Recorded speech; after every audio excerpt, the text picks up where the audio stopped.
We remember, I just remember I was in Panaji, Goa. That time counting was going. It was a ballot paper. And the counting, the late night, the results were coming. And all the communication apparatus were blocked by the government. That time All India Radio, that time no DD was there, Doordarshan was not there, only All India Radio. But everything was blocked. You could not get the message, what is happening in Uttar Pradesh, what is happening in Rai Bareli, what is happening in Amethi. But late night after phone calls were here, we got the news that Sanjay Gandhi lost. Immediately also got the news that Indira Gandhi herself lost. So all this was happening. But everything was choked, everything was blocked.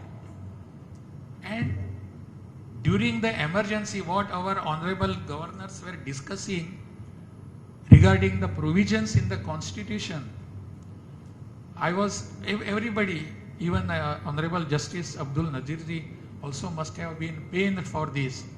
That time, when the Chief Justice of India was there, he openly said in the courts, in the Supreme Court, that during emergency, even the right to life is suspended.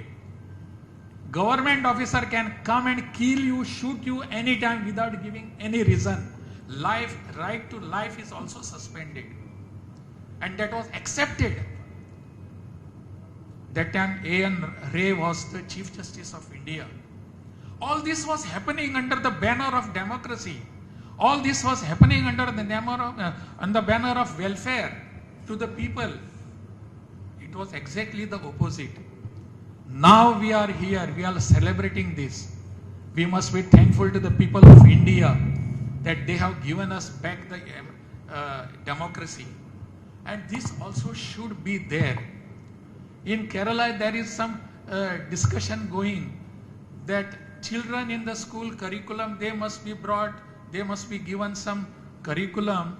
It should be that what are the rights of governor and what are his duties of the governor. That is being discussed in some quarters. Somebody told me that. Whether it is necessary or not, let them decide.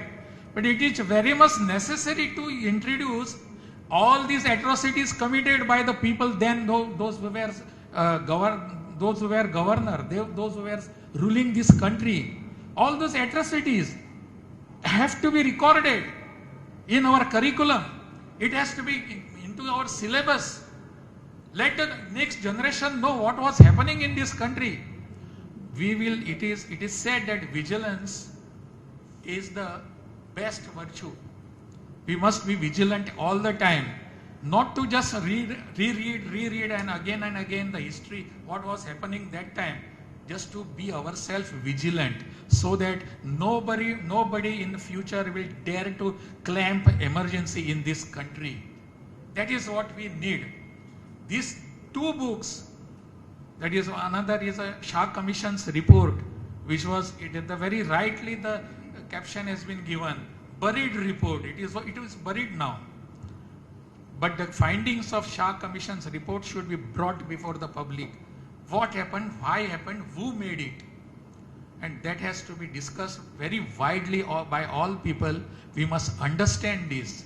It is not necessary that we will be saying that we will put into jail and that. I don't want that also.